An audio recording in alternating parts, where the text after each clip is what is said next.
hey man, what should I take? What supplements do you take? So before you even think about taking supplements, just make sure that your nutrition's on point, right? So supplements exist, this is my philosophy on supplements. Supplements exist to fill gaps in an already well thought out diet and recovery approach. Okay, so if you have your protein, your carbs, your fats, you've got a sleep schedule in place, you have a training schedule in place, you know, things are, you don't have to be perfect, but you have everything else in place. Now supplements come in and fill the gaps where you can't. And that's gonna look different for everybody. So there's very few supplements I think everybody should take, okay? I do think most people should probably be taking some kind of high quality fish oil, because the American diet, we do not get enough omega-3s. So high quality fish oil is important. And I think vitamin D3 with K2 is another one that most everybody should be on. So 70% of COVID patients that were hospitalized were deficient in vitamin 3. Vitamin D rather. Vitamin D is actually a hormone as well. It's going to affect everything from your immune system to energy as well. So yeah, supplement with that. That's going to make you feel better. Apart from those, it's a case-by-case, need-by-need basis. Now here's the trick though. The supplement industry rather, is full of a lot of scammers and people looking to make a quick buck. So you got to be careful.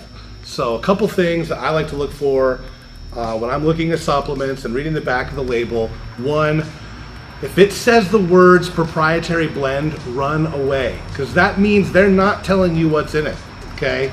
Oftentimes they might advertise a flashy new ingredient. You can go into any GNC and you'll see this in like the sleep section. They might say, this has ashwagandha in it. And then you turn on the back and it says proprietary blend, and you don't know if there's actually an effective dose of ashwagandha in there because they're not telling you. And they could be doing what's called pixie dusting, where they put enough of it in there, but it's not actually efficacious to do anything. But hey, it's on the label, it says it's gonna help with this. And so proprietary blends, to me, I won't purchase anything that's a proprietary blend. I wanna see what is actually in it. Another thing to look out for is just fillers. Okay, this is around the label, just, you know, starches and wheats and things like that, and other allergens should be free of that sort of stuff. Another thing is, if it's not made in a facility that's FDA approved, that's okay, or if it's not FDA approved, that's totally fine too, but it should at least say that on the label as well. So again, proprietary blends, run away from that. Look for your allergens and your fillers, and just make sure that if somebody is touting a certain product, that do the research on it yourself and see if it actually has scientific evidence to back it up. Because sometimes the new latest and greatest, they might be using some faulty studies or some anecdotal evidence, and there might not be that much science behind it. So those are just some things that I look for when I'm purchasing my supplements. But again, make sure that all the basics are in place first, and then you can start filling in, because there's some really cool supplements out there. And again, it also varies on your need. Let me touch on this too. Is it best to get your protein from whole food sources? Yeah, it is, but let's be real. Some people work crazy hours, crazy jobs, and this is where supplements come in to fill those gaps. So nothing wrong if you have to take 2 or 3 protein shakes a day to get your protein in, because, for example, you're a nurse. I work with a lot of nurses. I know what their job is like. They're supposed to get 2 breaks and a lunch break, but oftentimes you're working 12 hours with no break. And if the alarms go off and somebody's coding, you have to go deal with that. And so you don't have time for a meal. And so that's a perfect place for 50 grams of protein and maybe a carb supplement that you can put in a shaker bottle really fast and get it down the hatch. So that's just one example of a scenario where supplements fill the gap. Wide world of supplements out there that do a lot of cool things. Just be careful, do your research when you're making those decisions. All right, so I want to share with you guys some of my favorite supplements, some of the common ones out there. So protein, that's a big one.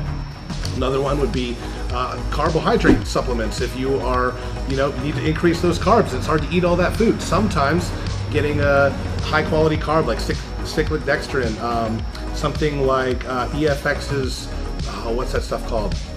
I forget the name of it, but they've got a carb supplement. First Form has Ignition. There's a lot of really great ones out there. Carbolin Fuel, that's what it is. EFX has Carbolin Fuel. All that stuff is good. I personally like creatine. Everybody talks about creatine. Think about it as a mass gainer. It actually has a lot of neuroprotective and cognitive benefits as well. So it might sound silly, I've got my grandma on creatine. There's scientific research that shows it can delay things like dementia and things like that. So creatine is one of the most safe and effective studied supplements. Personally, my intra-workout is I take 2 scoops of EAAs, I take a scoop of creatine, and a scoop of glutamine.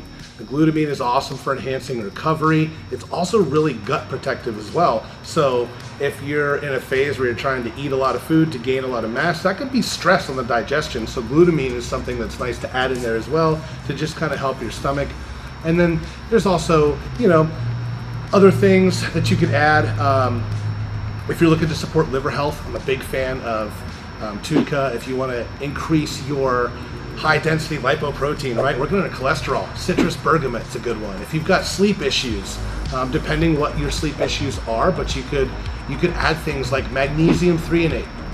Magnesium is another one that people are pretty deficient on that would be wise to supplement with. Zinc is another one.